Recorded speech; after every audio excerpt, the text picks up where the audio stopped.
Greetings, listeners, and welcome back to another episode of The Tale Collector, celebrating stories and storytelling in all their forms, and the bards and artists who bring them all to life. I'm your host, Erica Adams. Now here is a show that I often had a hard time catching, mainly because of the fact that it was on HBO, and so it had highly unpredictable air times, plus I could only watch it on the living room TV, and even then only when I was alone and had the TV to myself. When I did get the chance to watch, however, it was nothing short of a dream for me as a connoisseur of both animation and storytelling. Plus, you can imagine the ecstasy I felt when I finally found it on DVD. I present Animated Tales of the World, first airing around 2000 and recommended for viewers 6 and up.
Animated Tales of the World consists of 39 15-minute shorts in total. 2 of these would be featured together to make a half-hour-long TV episode. As I said, while I didn't see much of these on TV, I'm not entirely sure that many of these shorts were actually put on the air, as I realized after researching the show. It's too bad, really, because I think the sheer variety it offers means that it could appeal to just about anybody. I expect that when most people, at least in North America, think of the old stories today, they often think about those of the Brothers Grimm or Hans Christian Andersen. Cinderella, Little Red Riding Hood, The Ugly Duckling, and the like. Not that there's anything wrong with these stories. They are most certainly classics, and they have a great deal to teach us, whether we are 1 or 100. But what I enjoy most about this series is that every episode features stories that are not as well known in this part of the world, and those that are essentially the same stories we've been told since infancy, or that at least have elements and tropes that we may be very familiar with, are presented in ways different enough to keep interest fresh for both younger and older viewers. One example of this is the German tale, The Enchanted Lion, which contains story patterns seen in Beauty and the Beast and various tales featuring a maiden traveling for years in search of her lost true love. Here, a maiden is forced to live with a lion after her father steals one of his roses, but the lion later explains to her that he is a prince cursed by a witch to be a lion during the day and also, later, to fly non-stop for 7 years as a dove.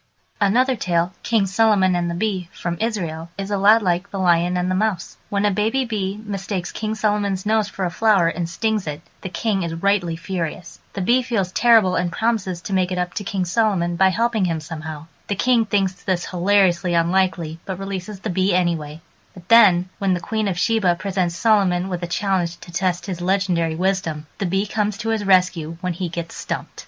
Those tales, and their respective places of origin for that matter, that I personally hadn't heard of prior to watching Animated Tales of the World, include The Shoemaker's Son from Armenia, located in Western Asia, in which a clueless king keeps trying to learn why the titular character and his friends are always so happy despite being so poor, while the king's royal gatherings are always boring and miserable.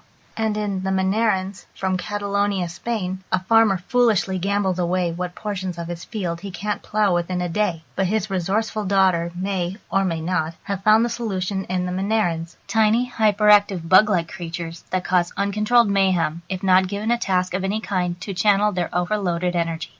What's especially unique about this show is its diverse animation. Here are just a few examples.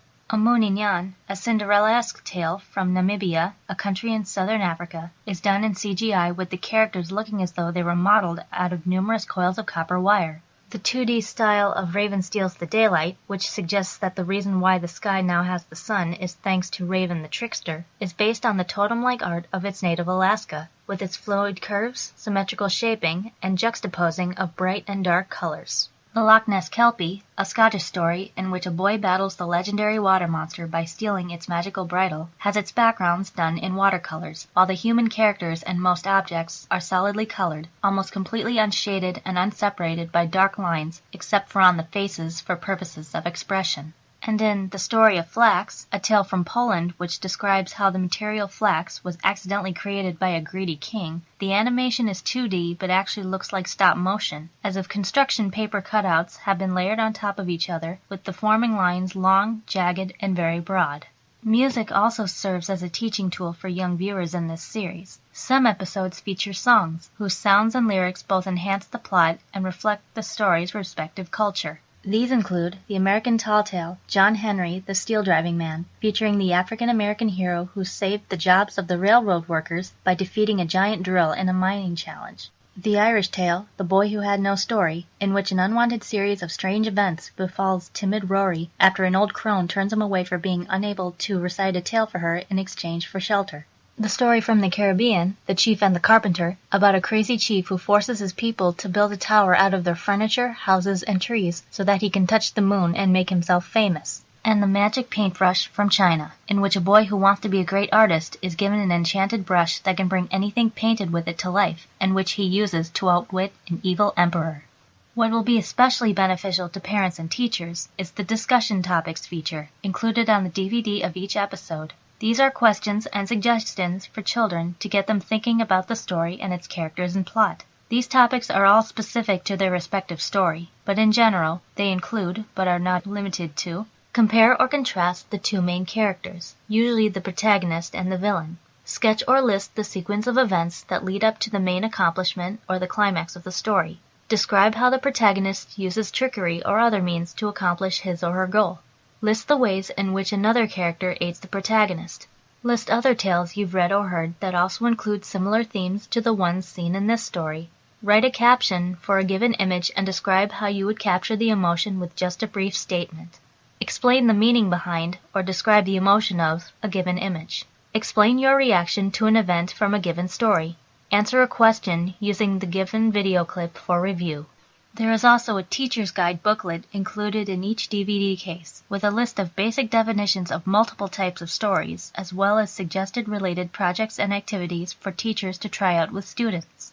If there was ever a TV show that provides a fantastic introduction on the rich diversity of world culture and art for children, media students, and story lovers at large, Animated Tales of the World is it, opening viewers up to a realm of imagination in the context of real-life people, places, and history. Gather round next time for another tale you may have forgotten or have never heard before. Until then, listeners, may inspiration always find you.